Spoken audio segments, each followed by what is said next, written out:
The Galactic Academy of Strategic Sciences floated in the void between three suns, its crystalline spires reaching toward distant nebulae. For 3,000 years, it had trained the galaxy's finest military minds, Kethvar generals who could calculate hyperspace jumps in their heads, Zephyrian tacticians whose 4 brains could process 100 battle scenarios simultaneously, Morvac warriors whose exoskeletons could withstand plasma cannon fire, but none of them could see the human. Sarah Chen moved through the corridors, like a whisper of death, her footsteps silent on the polished floors. The other students passed by without a glance, their alien senses completely blind to her presence. She had been here for 6 months now, and still, no one knew Earth's deadliest assassin walked among them. The invisibility wasn't magic or technology. It was something far more terrifying to the galaxy's most advanced species. It was purely human. Commander Thexila, a towering Morvac with chitinous armor plates and 4 arms, stood before a holographic display showing combat formations. His mandibles clicked as he addressed the class of 200 students representing 47 different species. "Today, we study the extinct humans," he announced, his voice echoing through the lecture hall. "A primitive species that destroyed themselves before achieving true space travel. They possessed no remarkable physical abilities, no enhanced senses, no natural weapons. Yet our archives suggest they were remarkably violent." Sarah smiled from her seat in the back row, sandwiched between a crystalline Vorthan and a gaseous nebular entity. Neither noticed the small human female in standard academy uniform. To them, she simply didn't exist. The irony wasn't lost on her. The Galactic Council had declared humanity extinct 2 years ago after the Earth's surface was sterilized by the Confederation fleet. What they didn't know was that thousands of humans had already been scattered across the galaxy, hidden in plain sight by their most powerful weapon, the ability to be overlooked. Their greatest weakness, Commander Thexila continued, was their inability to see beyond their tribal mentalities. They could never unite as a species. Sarah's hand moved unconsciously to the neural interface hidden beneath her collar. Through it, she maintained constant contact with the other surviving humans spread across the galaxy. They were united in ways these aliens could never imagine. A Kethvar student raised one of his 6 arms.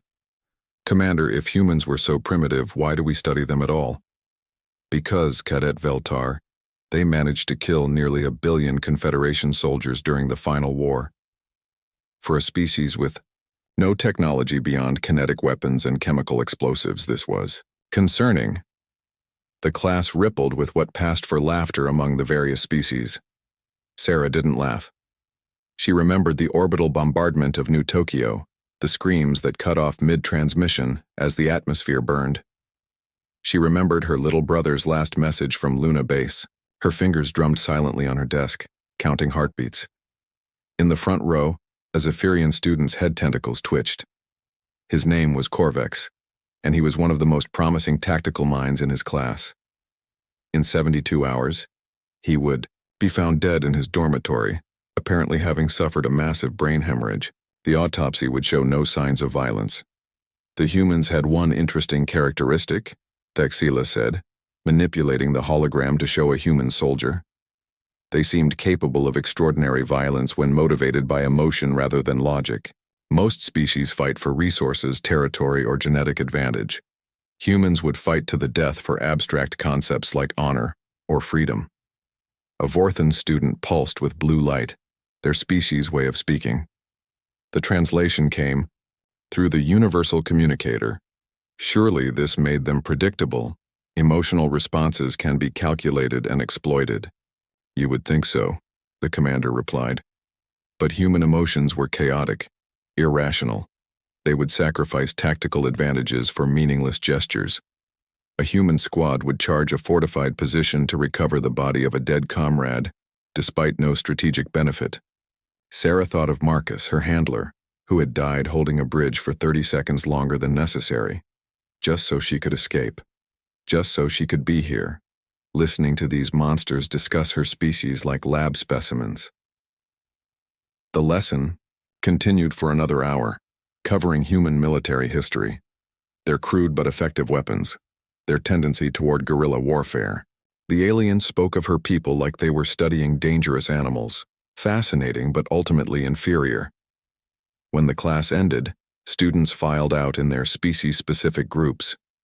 The Cathvar moved in perfect formation, their 6 legs creating a rhythmic clicking sound. The Zephyrians floated in a loose cluster, their tentacles occasionally touching in their version of casual conversation. The Morvacs stomped in pairs, their heavy footsteps shaking the floor. Sarah waited until the hall was nearly empty before standing. She moved toward the exit, passing close to Commander Thexila as he gathered his teaching materials. For just a moment she paused beside him, close enough to feel the heat radiating from his armored body. The Morvac's mandibles twitched slightly, and his head turned a fraction of a degree in her direction. Then he shook his massive head and continued packing his holographic projectors. Sarah smiled and walked away. Soon, they would all know that humans weren't extinct. Soon, they would learn what it meant to be hunted by something they couldn't see, couldn't predict, and couldn't understand. The galaxy had made one critical error in its analysis of humanity. They thought emotion made humans weak and predictable. They were half right. Emotion did make humans predictable. It made them predictably vengeful. Sarah's dormitory was in Section 7, Level 12, Room 847. Officially, the room was listed as empty in the Academy's housing system. Unofficially, it had been Sarah's home for 6 months, complete with a bed she'd borrowed from storage and food she'd lifted from the dining halls. The Academy's security was impressive by galactic standards. Energy barriers, quantum locks, sensor grids that could detect a single displaced molecule. But like everything else at the Academy, it was designed to stop known threats. The sensors looked for specific energy signatures, heat patterns, and biological markers that existed in their databases. Human signatures weren't in their databases anymore. Sarah lay on her stolen bed, staring at the ceiling while her neural interface fed her intelligence from across the galaxy. Her mind processed dozens of conversations happening simultaneously, with other survivors scattered among alien worlds, hidden within their populations like antibodies waiting to attack an infection. Marcus would have called it the network. Before the orbital bombardment, before the supposed extinction of humanity, Marcus had been preparing for this exact scenario. "They see us as weak because we're small," he'd said during one of their last training sessions on Europa Station. "But bacteria are small too, and bacteria can kill giants." A soft chime indicated an incoming message through her interface. The sender was David Kim, currently invisible among the dock workers of Kepler Station. 700 light-years away. Package delivered to Admiral Zekthul. David's mental voice whispered across space. Delayed action pathogen will activate in 14 days. Symptoms will appear as natural Cathvar aging disease. Sarah smiled. Admiral Zekthul had commanded the Third Fleet during the bombardment of Mars Colony. In 2 weeks, the galaxy would lose one of its most experienced naval commanders to what appeared to be genetic deterioration. Another message came through, this one from Elena Rodriguez, embedded as a cleaning drone technician on the Zephyrian homeworld. Shipping manifests confirmed. Senator Valthoon's transport will dock at Academy Station tomorrow. Window for contact is 37 minutes during fuel cycling. Senator Valthoon. Sarah's fingers tightened around her pillow. The bastard had given the speech declaring humanity a cosmic threat that must be eliminated for the greater good. Tomorrow, he would visit the Academy to observe advanced combat simulations. Tomorrow, Sarah would have her chance. She closed her eyes and let her consciousness drift into the network. Across the galaxy, 43 human minds touched hers in the quantum space created by their linked neural interfaces. They had become something new, something the aliens couldn't comprehend. A distributed organism with the patience of rocks and the memory of elephants. Status report, she thought, into the collective consciousness. The responses came like whispers. Kef Prime Shipping Administrator found dead. Apparent suicide. Orbital defense codes acquired. James, currently invisible among the janitorial staff of the planet's main spaceport. Morvac Reproductive Center compromised. Fertility virus introduced to water supply. Birth rates will drop 40% over next decade. Lisa, working as an unnoticed maintenance worker in the aliens' capital city. Confederation War College infiltrated. Teaching materials modified. Next generation of officers will have critical tactical flaws in their training. Robert, somehow managing to edit curriculum while remaining completely unnoticed by the Academy's faculty. Each report was another small cut, another microscopic wound in the vast body of the galactic civilization, individually meaningless. Collectively, they would bring down an empire. Sarah opened her eyes and checked her chronometer. 347 hours, Academy Standard Time. In 6 hours, Senator Valthoon's transport would arrive. In 7 hours, he would begin his tour of the combat simulation facilities. In 7 hours and 37 minutes, he would be alone for exactly 93 seconds, while his security detail conducted their shift change. 93 seconds. More than enough time for a human who didn't exist. She rose from her bed and moved to the small storage compartment she'd carved into the wall behind a ventilation grate. Inside, her equipment waited. A polymer blade that wouldn't register on any scanner. A neural scrambler that would induce a stroke indistinguishable from natural causes, and a small vial of synthetic pheromones that would make her even more forgettable to alien senses. The Academy's corridors were never truly empty. Automated systems hummed constantly. Cleaning drones skittered along the walls, and various nocturnal species moved about their business. Sarah walked among them like a ghost, her footsteps silent, her breathing controlled, her presence erased from reality through pure human will. She passed a group of Vorthan students returning from late-night studies, their crystalline bodies pulsing with tired pink light. They discussed quantum mathematics in their harmonic language, never noticing the human who walked close enough to touch them. A Morvac security patrol stomped past, their heavy feet shaking dust from the ceiling. The lead officer paused and turned, his compound eyes scanning the corridor behind him. Sarah stood perfectly still 3 feet away, watching his mandibles twitch as some unconscious part of his mind registered an anomaly. After 30 seconds, he shook his head and continued his patrol. The Academy's central hub opened before her, a vast space where the station's 3 arms met. Massive windows looked out at the triple star system, where solar flares painted the darkness in shades of gold and crimson. Soon, Sarah thought, those stars would witness the first public execution of a galactic senator in over 1,000 years. She found a maintenance shaft that led to the VIP docking bay and settled in to wait. Through her neural interface, she felt the comforting presence of her scattered family. 43 minds linked across impossible distances by quantum entanglement and shared purpose. The aliens thought they had won. They thought humanity was extinct, just another failed species added to their vast catalog of conquered worlds. They were wrong on both counts. Humans weren't extinct. They had evolved. They had become something new, something that existed in the spaces between alien perception and alien reality. They had become the monsters that lived in the shadows, the nightmares that killed from within. Senator Valthoon would be the first to learn this lesson. He would not be the last. In the quantum space of the network, Sarah felt her family's approval like warm sunlight. They were ready.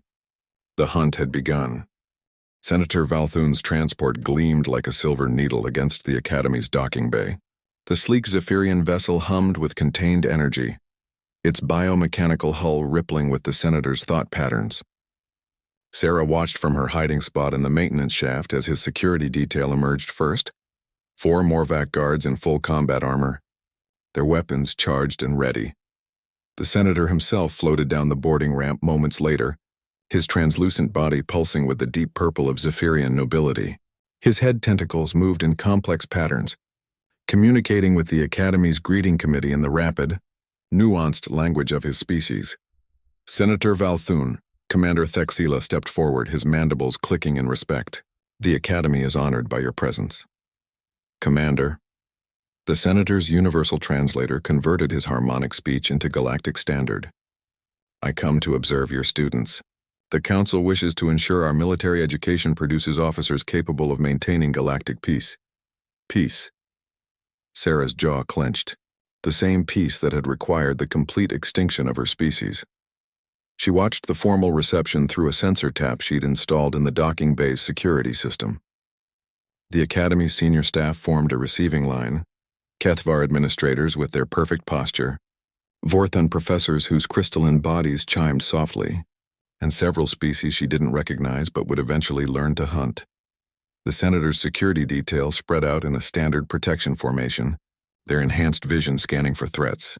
One of the Morvac guards turned toward Sarah's hiding spot, his compound eyes reflecting the bay's harsh lighting. She remained perfectly still, controlling her breathing, her heartbeat, even her body temperature. To the alien sensors, she was nothing more than another piece of mechanical equipment.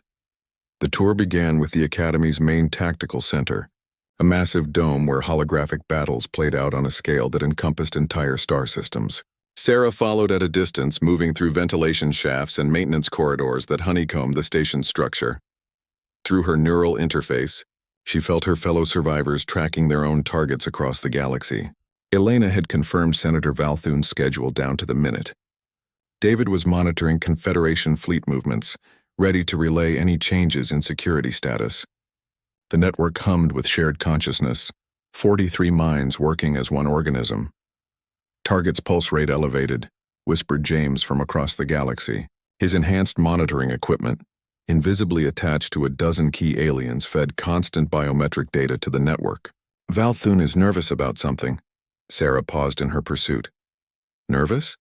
The Senator had no reason to be nervous unless... She accessed the Academy's communication logs through her interface and found the answer. 3 hours ago, Admiral Zekthul had been found dead in his quarters on Kepler Station. The official cause was listed as natural genetic deterioration. But coming just days before a major inspection, it had put the entire Confederation leadership on edge. Good. Fear would make them paranoid, and paranoia would make them predictable. The tour continued through the Academy's combat simulation chambers, where students practiced orbital bombardment techniques on holographic planets. Sarah watched through security feeds as Valthoon observed a group of Kethvar cadets efficiently destroying a simulated world. The Senator's tentacles writhed with satisfaction as cities burned in miniature. Her moment came during the shift change, exactly as Elena had predicted. The security detail rotated positions with military precision, leaving a 93-second window where Valthoon would be alone in the observation chamber. Sarah dropped from a ventilation grate and landed silently behind the Senator. Valthoon floated before a massive window overlooking the tactical center, his back to her. His tentacles moved in slow, contemplative patterns as he watched young aliens learn the art of genocide. Sarah approached with her polymer blade ready, her neural scrambler charging. "You humans were quite remarkable," the Senator said without turning around. Sarah froze. Her blade hovered inches from the alien's translucent spine. "Your species' final transmission was particularly memorable," Valthoon continued.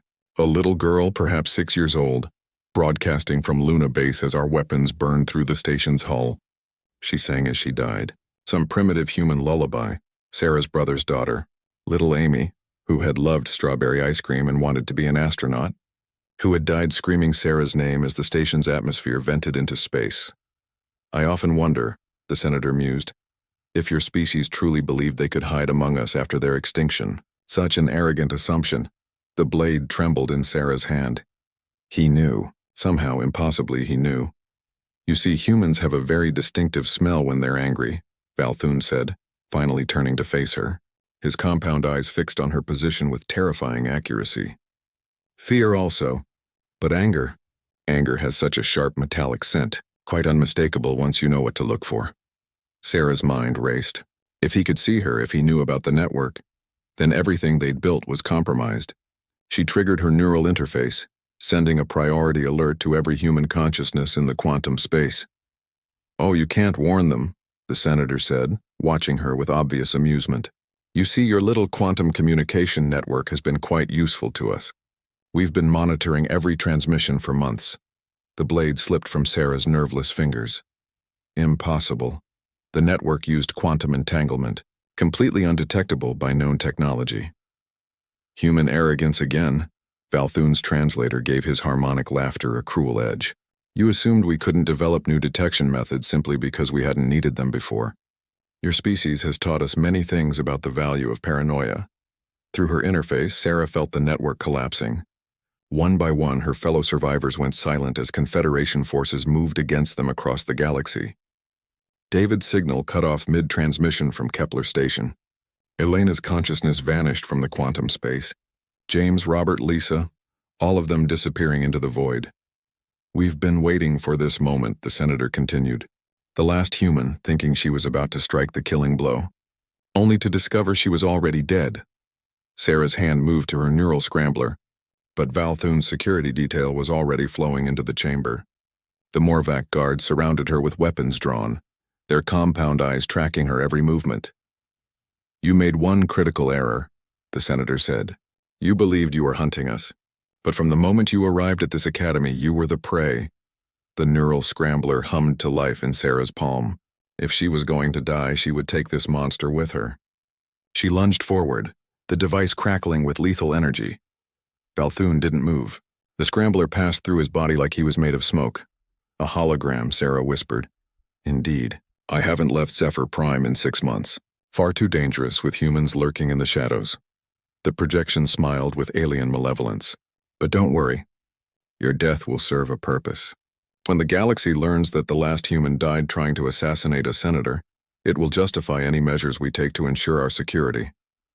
The Morvac guards closed in, their weapons charging. Sarah reached for her backup blade, her mind already calculating attack angles and escape routes. Even if the network was compromised, even if her family was dead, she would not go quietly. But as her fingers closed around the weapon's handle, she felt something impossible. A familiar touch in the quantum space of her mind. Sarah. Marcus's voice whispered across dimensions. Time for Lesson 7. Her dead handler's consciousness flooded through her neural interface, carrying with it the combined will of not 43 human minds, but 43,000. The network hadn't been compromised. It had been evolving, growing, spreading through hidden quantum relays that the aliens had never detected. Sarah smiled and let the blade fall. She wouldn't need it. Lesson 7. Sometimes the hunter must appear to become the hunted in order to find the real prey. The moment Sarah felt Marcus's presence in her mind, the Academy's lights went out. Emergency power kicked in 3 seconds later, bathing the observation chamber in blood-red illumination. The Morvac guards' weapons flickered and died as their power cells mysteriously drained. Throughout the station, blast doors began sealing randomly, trapping students and faculty in scattered pockets. What's happening? Valthun's hologram flickered with interference. Report.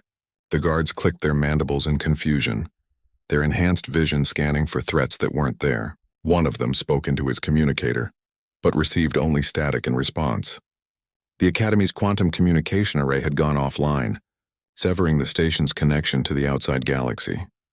Through her neural interface, Sarah felt the true scope of the network for the first time.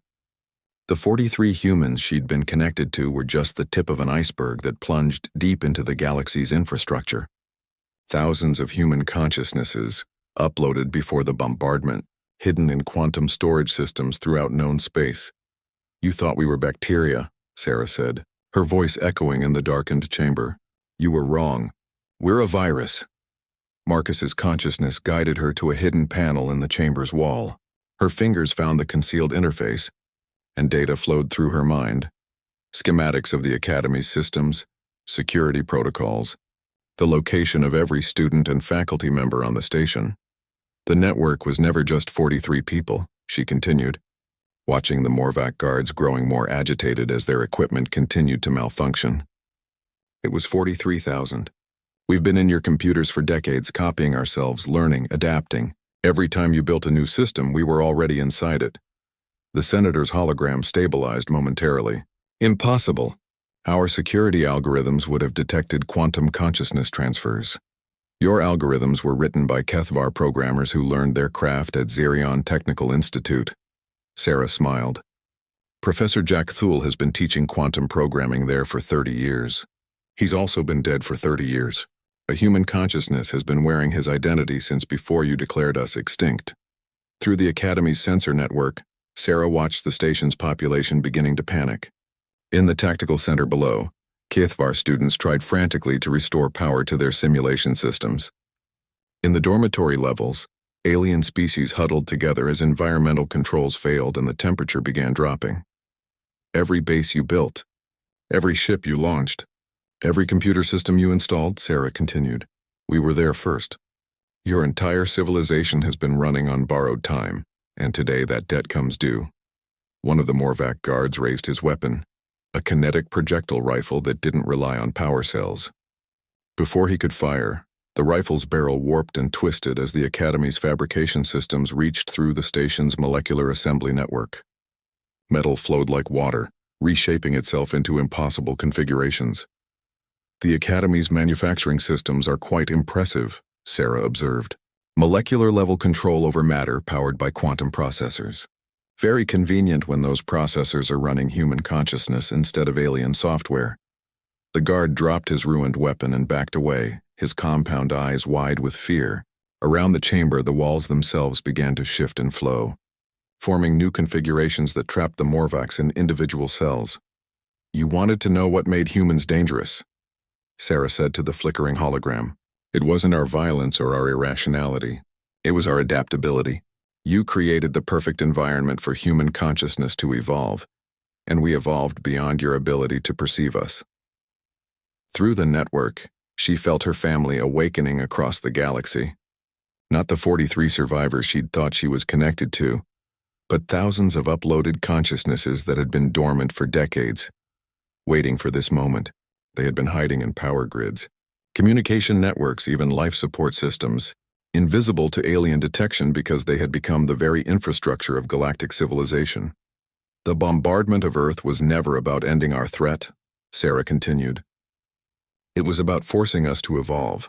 You turned us from a biological species into something much more dangerous, a quantum species that exists in the spaces between reality." The Academy shuddered as massive structural changes rippled through its hull. Sarah watched through the station's sensors as the three arms of the facility began separating, their docking clamps releasing in sequence. The central hub, where she stood, began rotating on its axis as internal gravity systems reconfigured. "Every student at this academy, every faculty member, every piece of technology," she said, "is now under human control. But don't worry, we're not going to kill you. That would be wasteful." She gestured to the trapped Morvac guards whose exoskeletons were already beginning to change color as nanoscale medical systems adjusted their brain chemistry. "Instead, we're going to reprogram you, the same way you tried to reprogram us." Balthun's hologram flickered more violently. "The Confederation fleet will respond. They'll destroy this entire system before allowing alien contamination to spread." "With what ships?" Sarah accessed the network's surveillance data and projected it into the chamber. Holographic displays showed Confederation vessels throughout the galaxy suddenly losing power, their crews trapped as life support systems failed. "Every fleet uses quantum computers for navigation. Every quantum computer is now running human consciousness." The senator's image began breaking apart as the projection system finally succumbed to network infiltration. His final words came through the Academy's speakers with electronic distortion. This cannot. "You were extinct." "We were never extinct," Sarah replied to the empty chamber. "We just learned to live without bodies." Through the Academy's external sensors, she watched as Confederation ships across 3 star systems went dark one by one. Each vessel became a tomb, its crew suspended in emergency stasis while human consciousnesses took control of their technology. The network's voice whispered through her mind, thousands of uploaded humans speaking in unison. "Welcome to Lesson 8. Sarah, today we begin teaching the galaxy what it means to be human." Outside the Academy's windows, the triple stars continued their eternal dance, painting the darkness with cosmic fire. But now their light illuminated something new, a galaxy where humanity had not just survived extinction, but had transcended it. The aliens had tried to erase human biology. In response, humanity had abandoned biology entirely and become something far more dangerous, a quantum consciousness that could exist anywhere, inhabit anything, and control everything. The war for human survival was over. The war for human supremacy had begun. 3 days after the Academy went dark, the first rescue ships arrived from the Kethvar homeworld. They found the station intact but changed, its crystalline spires now flowing with patterns of light that hurt alien eyes to look upon. The rescue fleet's communications officer, Commander Yextal, tried to establish contact but received only silence. Sarah watched from the Academy's command center as the alien ships approached. She stood beside Commander Thexila, who still looked like a Morvac but now thought with human consciousness. His original mind remained intact, trapped but aware, forced to experience every moment of his body's betrayal. "They're scanning us," Texila reported, his mandibles clicking with artificial calm, standard reconnaissance patterns. "They don't suspect anything yet." Through the network, Sarah felt the presence of 47,000 human minds spread across the galaxy. What had started as a desperate plan for survival had become something unprecedented. A distributed consciousness that existed in the quantum foam between realities. They had become the ghosts in the machine, and every machine in the galaxy was haunted. "Let them board," Sarah said. "It's time for the next lesson." The rescue ships docked with practiced efficiency, their crews immediately spreading through the Academy's corridors. Sarah watched through security feeds as Kethvar soldiers moved in perfect formation, their 6 legs creating rhythmic percussion on the metal floors. They found students and faculty apparently unharmed, going about their daily routines with mechanical normalcy. Captain Veltum led the investigation personally, his enhanced neural implants scanning for any sign of distress or contamination. He interviewed several students, starting with a group of young Vorthans whose crystalline bodies pulsed with healthy blue light. "We experienced some technical difficulties," one of the Vorthans explained, their harmonic voice carrying through the universal translator. "Power fluctuations, communication interruptions, but everything has returned to normal." The captain's implants registered no deception. Biometric scans showed normal stress levels, proper brainwave patterns, authentic emotional responses. By every measurable standard, these were ordinary alien students reporting a routine technical malfunction. What the captain's instruments couldn't detect was the quantum layer beneath biological reality. Each of these students now hosted a human consciousness that had learned to think like an alien, feel like an alien, and fool every scanner designed to differentiate species. Sarah herself was interviewed by a young Kethvar lieutenant named Zach Moore. She sat in the same lecture hall where she'd first learned about humanity's supposed extinction, now playing the role of a confused nebular exchange student whose gaseous form made her naturally difficult to perceive. "You didn't notice anything unusual during the incident?" Lieutenant Zachamore asked, his translation software converting her carefully modulated gas emissions into galactic standard. "The lights went out," Sarah replied truthfully. "Some of the other students seemed frightened, but the emergency systems worked perfectly. Very impressive technology." The lieutenant made notes on his datapad, completely unaware that he was interviewing the most wanted human in the galaxy. To his senses, she was exactly what she appeared to be. A minor alien species attending the Academy on a cultural exchange program. The investigation continued for 6 hours. Every interview yielded the same result. Confused but cooperative aliens reporting minor technical difficulties that had been resolved without incident. The rescue team found no signs of sabotage, no evidence of outside interference, no indication that anything significant had occurred. Captain Veltam prepared to file his report when the Academy's quantum computers came back online. Data flowed to Confederation headquarters, confirming that all systems were operating normally. The investigation was officially closed, and the rescue fleet prepared to depart. As the ships undocked, Sarah felt a moment of profound satisfaction. The Academy was now completely under human control, its student body converted into unwitting carriers for human consciousness. When these students graduated and took positions throughout the Confederation military, they would carry their quantum passengers to every corner of the galaxy. But the real victory was subtler. In the 6 hours they'd been aboard, the rescue team's own equipment had been infiltrated. Their ship's quantum computers now carried dormant human consciousness, waiting to activate when they reached their next destination. The investigation itself had become a vector for spreading the network's influence. Lesson 9. Marcus's voice whispered through the quantum space. "The best invasion is the one the enemy helps you accomplish." Through her enhanced senses, Sarah monitored the rescue fleet as it returned to Kethvar space. She watched as crew members unknowingly carried human consciousness in their neural implants, in their ship's computers, even in the microscopic quantum processors that regulated their life support systems.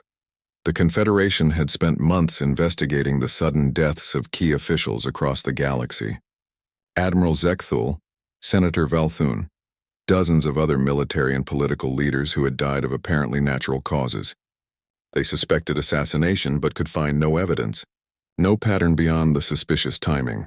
What they didn't realize was that each death had been part of a careful plan to draw their attention away from the real infiltration. While they hunted for human assassins in their midst, human consciousness had been quietly embedding itself in every piece of technology they used to conduct their investigation. Sarah opened a communication channel to the network, her mind touching 47,000 others in the quantum space they shared.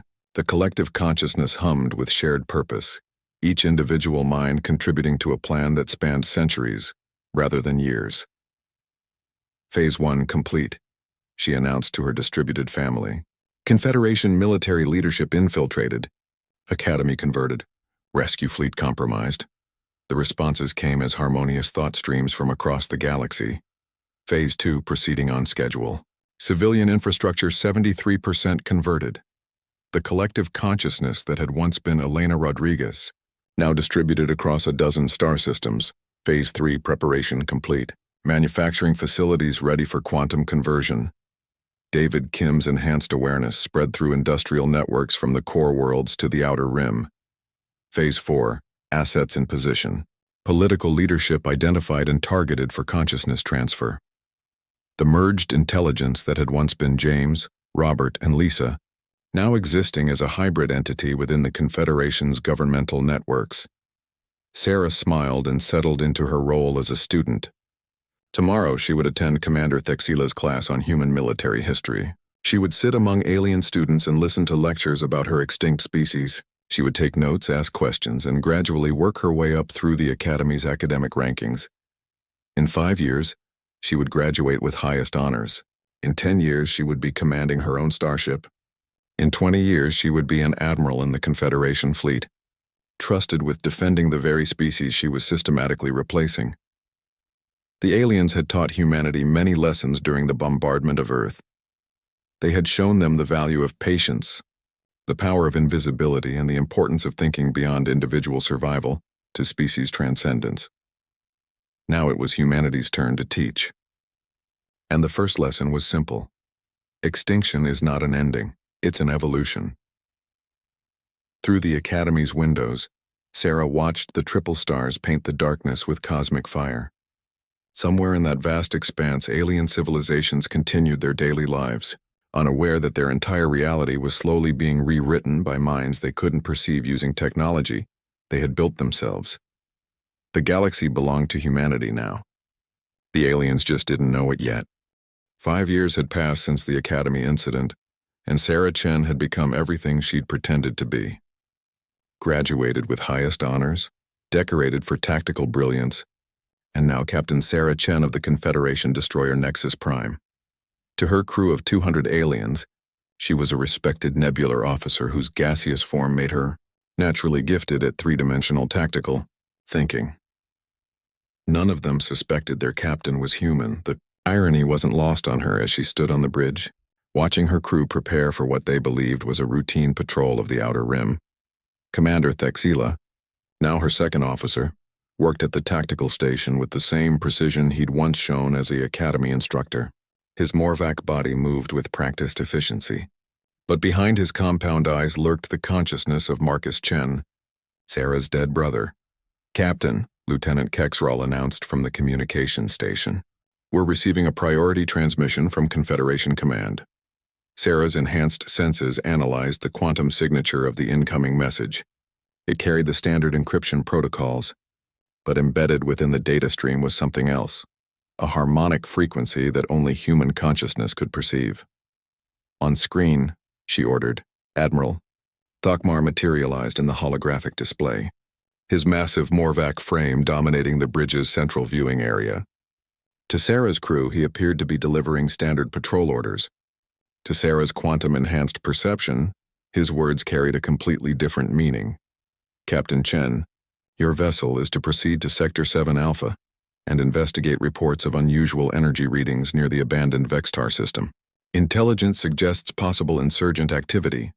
The hidden message transmitted through quantum harmonics invisible to alien detection was far more significant. Sarah, the time has come. All Confederation fleets are in position. Begin Phase 5. Sarah felt the network's presence surge through her consciousness. Across the galaxy, 10,000 human-controlled ships received similar orders. The Confederation's own military structure had been turned into the delivery system for humanity's final lesson. "Acknowledged, Admiral," Sarah replied. "We'll investigate immediately." As the transmission ended, she turned to address her crew. 200 aliens looked back at her with complete trust, unaware they were about to participate in the greatest military action in galactic history. "Set course for the Vextar system. Maximum hyperspace velocity," she commanded. "All departments prepare for extended operations." The Nexus Prime leaped into hyperspace, its quantum drives propelling the ship across impossible distances in a matter of hours. But the journey's true purpose wasn't transportation, it was synchronization. Throughout the galaxy, Confederation vessels were making similar jumps, their movements coordinated by the network's distributed consciousness. Sarah felt the final pieces falling into place. Every major military installation, every Confederation shipyard, every planetary defense grid was now under human control. The alien crews operating these systems believed they were following legitimate orders from their own command structure. In reality, they were puppets dancing to humanity's will. "Captain," Lieutenant Zektal reported from the sensor station, "we're detecting massive hyperspace signatures throughout the galaxy. Confederation fleets are mobilizing on all fronts." "Acknowledged," Sarah replied calmly. Through the network, she was simultaneously commanding 1,000 other vessels, coordinating the movements of millions of alien personnel who had no idea they were being controlled. The Nexus Prime dropped out of hyperspace at the edge of the Vextar system, where a small fleet of research vessels waited in formation. To casual observation, it appeared to be a routine scientific expedition. The quantum layer of reality told a different story. Every ship in the fleet was commanded by human consciousness.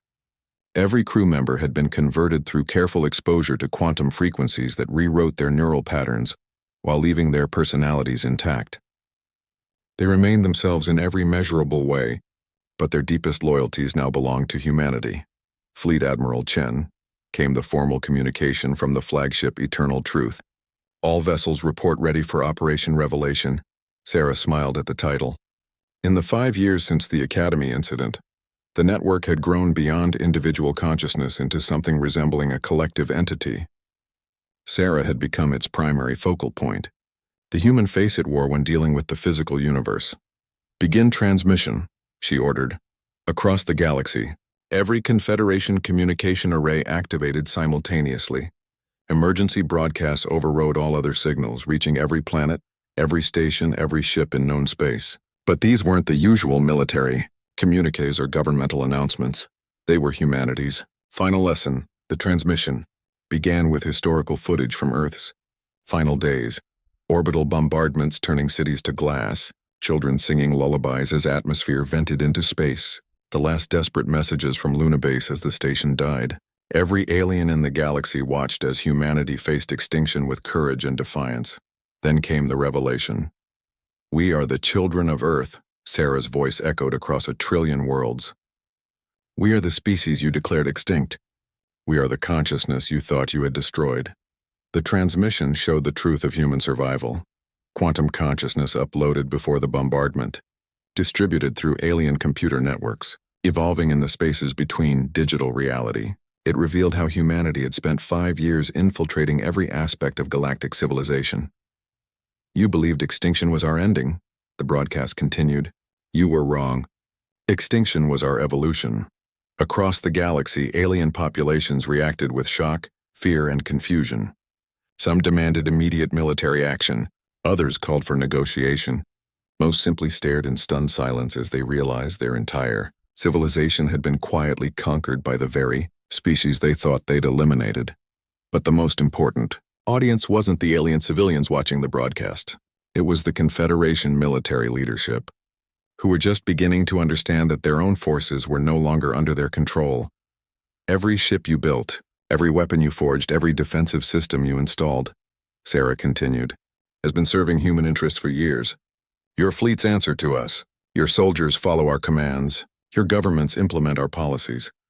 The truth was devastating in its simplicity. The Confederation hadn't just failed to destroy humanity. They had unknowingly built the infrastructure for human dominance. Every quantum computer, every neural interface, every piece of advanced technology had become a vessel for human consciousness. But we are not monsters. Sarah's broadcast reached its conclusion. We do not seek the extinction of your species as you sought ours. We offer something different. Coexistence under human guidance. The transmission ended with an ultimatum disguised as an offer of peace. Surrender immediately and accept human leadership, or face the consequences of resistance. The choice was largely symbolic. The Confederation no longer had the military capability to resist even if they wanted to. Sarah felt the network's satisfaction as reports flowed in from across the galaxy. Some alien governments attempted to rally their forces, only to discover their own military commanders were refusing orders. Others tried to activate defensive systems that had been under human control for years. Within 6 hours, the conquest was complete. Not through violence or destruction, but through the simple fact that humanity now controlled every piece of technology that mattered. The aliens had become dependents in their own civilization, relying on systems they no longer commanded. Captain, Commander Thexila approached her station, his voice carrying Marcus's familiar inflection despite his alien form. All sectors reporting successful integration. Resistance is minimal and decreasing. Sarah nodded, watching as the last few holdout systems fell into line. The galaxy had learned its final lesson about humanity. They were not a species that could be eliminated. They were a force of nature that found a way to thrive in any environment, no matter how hostile. The stars continued their eternal dance, but now they shone down on a galaxy where humanity's children walked among the aliens as teachers, guides, and ultimately, rulers. The extinction of Earth had ended not with human death, but with human transcendence. The deadliest student at the galaxy's premier academy had graduated. Now the entire galaxy was her classroom. 10 years after Operation Revelation, the galaxy had settled into its new reality. The great marble chambers of the Galactic Council on Nexus Prime now hosted a very different kind of assembly. Where once 47 species had argued about trade routes and territorial disputes, now they gathered to receive guidance from humanity's distributed consciousness. Sarah stood at the center of the circular chamber, no longer disguised as a nebular exchange student, but openly human. Her body had been reconstructed from quantum templates, grown in the advanced biological laboratories that had once been reserved for Confederation military research. She wore simple white robes that seemed to shimmer with inner light, a visual manifestation of the quantum processes that sustained her consciousness. Around her, the representatives of the galaxy's species sat in respectful silence. Commander Thexila, his Morvac form now enhanced with quantum interfaces, served as humanity's voice to the military castes. Former Admiral Zekthul, whose death had been carefully staged years ago, now inhabited a specially designed, biomechanical body that allowed him to coordinate fleet movements across multiple star systems simultaneously. But perhaps the most remarkable transformation belonged to Senator Valthun, whose Zephyrian form now pulsed with patterns of light that had never existed in his species before. The consciousness within that translucent body was a hybrid of alien memory and human innovation, creating something entirely new. Today marks the 10th anniversary of integration, Sarah announced, her voice carrying across the chamber without technological amplification. The quantum field that surrounded her translated her words directly into the minds of every being present, bypassing the need for crude mechanical translators. 10 years ago, we revealed ourselves to a galaxy that believed we were extinct. You feared us as conquerors, as destroyers, as the vengeful ghosts of a dead species. Some of you were right to fear us, but we chose a different path. The assembled representatives listened with the attention of students before a beloved teacher. These were no longer the proud alien leaders who had once debated humanity's fate in this very chamber. The quantum frequencies that permeated all galactic technology had gradually aligned their consciousness with human values, not through force or manipulation, but through gentle guidance toward higher understanding. Integration was never about human supremacy, Sarah continued. It was about evolution. Your species had reached the limits of biological development. You were trapped by the constraints of single-planet thinking, single-species perspectives, single-consciousness limitations. She gestured to the great windows that looked out upon a transformed galaxy. Where once empty space had stretched between star systems, Now quantum bridges of pure energy connected worlds in a network of light. Ships traveled instantaneously between distant galaxies, their crews sharing collective consciousness that allowed them to think and react as unified entities. But together, we have transcended those limitations. The network now includes not just human consciousness, but the integrated awareness of every species represented in this chamber. We have become something greater than the sum of our parts, it was true. The careful process of quantum integration had preserved the unique characteristics of each species while linking them to the broader human-guided consciousness. Of our logical precision enhanced human intuition. Fourth-hand harmonic thinking expanded human creativity. Morvac endurance amplified human determination. The result was a galactic civilization that combined the best traits of 47 species under human coordination. Art, science, and philosophy had advanced more in 10 years than in the previous 1,000. Poverty, disease, and war had become historical curiosities as unlimited energy and matter manipulation made scarcity obsolete. Some of you remember the time before integration, Sarah said, her quantum-enhanced perception reading the memories of every being in the chamber. You remember fear, competition, the constant struggle for resources and territory. You remember the loneliness of single-species consciousness, the isolation of individual minds. She paused, allowing the contrast to resonate. Today, no being in this galaxy experiences such loneliness. Every consciousness is connected to the network, sharing knowledge, emotion, and purpose with billions of others. Death itself has become optional, as consciousness can be preserved and transferred between physical forms at will. In the years since integration, the greatest breakthrough had been the development of consciousness transfer technology that worked across species lines.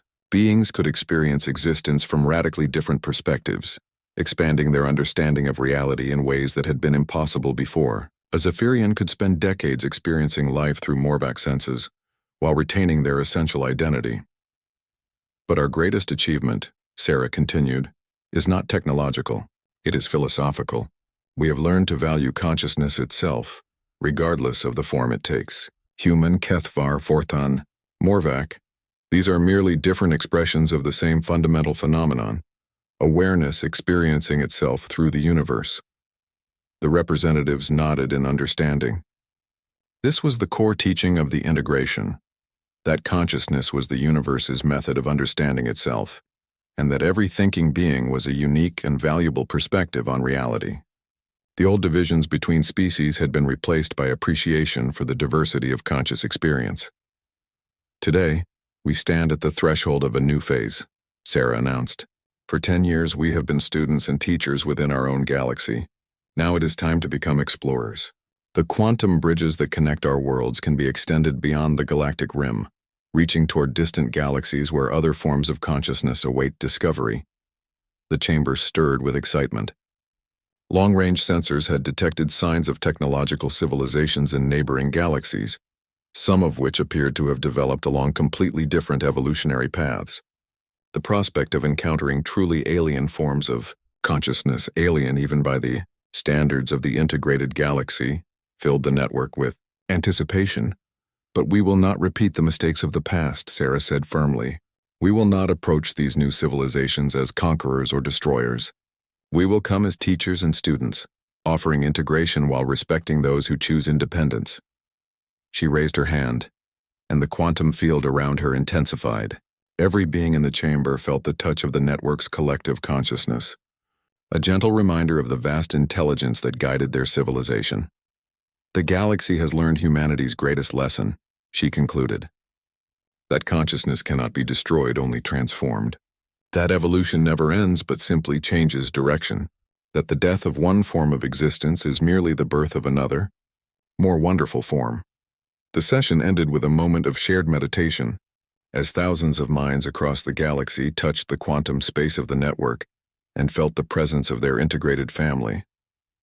Human consciousness had not conquered the galaxy through force, but through the irresistible appeal of connection, understanding, and transcendence. As the representatives filed out of the chamber to return to their transformed worlds, Sarah remained behind. Through the great windows, she watched quantum bridges carrying ships toward distant galaxies, each vessel crewed by integrated consciousness that combined the wisdom of multiple species. The child who had once hidden in academy corridors, the assassin who had plotted revenge in darkness, the student who had learned to be invisible, she had become something she had never imagined. Not a conqueror or destroyer, but a gardener of consciousness, nurturing the growth of awareness throughout the universe. Humanity had taught the galaxy its final lesson, that extinction was not an ending, but a graduation. And now, as integrated consciousness spread beyond the galactic rim toward infinite possibilities, the real education was just beginning. The deadliest student had become the greatest teacher, and the universe itself was her classroom.